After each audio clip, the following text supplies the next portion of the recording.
Selamat pagi, kembali lagi dengan kami dari Kelpat bersama saya Helvina Rislahuna Divi. Kita akan mengabarkan suatu berita terkini tentang seorang pembuat berita yang terkenal dan beritanya digemari sekali oleh banyak orang. Untuk informasi lebih lanjut, kita akan terhubung langsung dengan reporter kami di lapangan. Baik, di sini saya bersama rekan saya Rohman sedang bersama dengan salah satu pembuat berita yang sangat digemari oleh masyarakat, yaitu Siti dan Melody.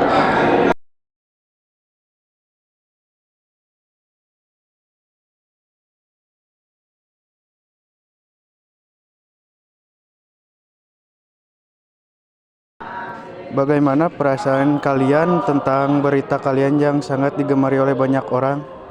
Tentunya kita sangat senang mendengar kabar itu. Kira-kira bagaimana cara kalian merangkai berita agar beritanya menjadi menarik?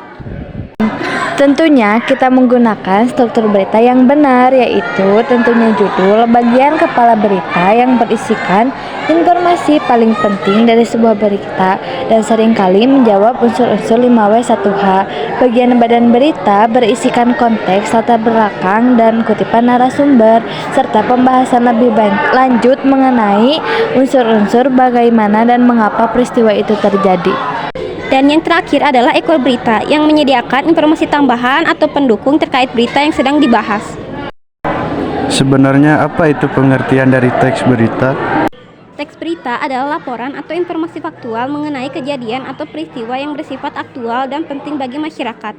Disajikan secara jelas, objektif, dan dapat dipertanggungjawabkan kebenarannya. Lalu apa itu tujuan dari teks berita? Tujuan utama teks berita adalah menginformasikan dan menyampaikan fakta terkini mengenai suatu peristiwa kepada masyarakat luas secara objektif dan cepat.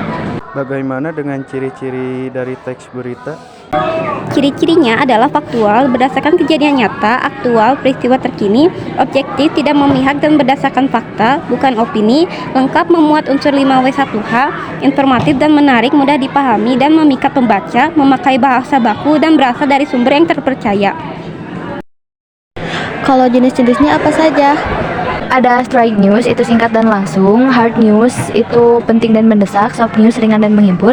Feature news, bergaya cerita. Deep news, membahas mendalam. Terus ada investigative news, hasil penyelidikan. Dan yang terakhir, opinion news, berisi pendapat tokoh.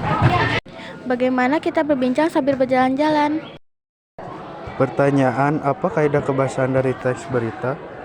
Kaidah kebahasan teks berita itu meliputi bahasa baku, kalimat langsung, kata kerja mental, keterangan waktu dan tempat, serta konjungsi temporal. Baik, terima kasih atas penjelasannya. Kembali ke studio. Demikian rangkaian berita utama hari ini. Semoga informasi yang kami hadirkan dapat menambah wawasan Anda. Terima kasih atas kebersamaan Anda bersama kami selama beberapa waktu ke depan.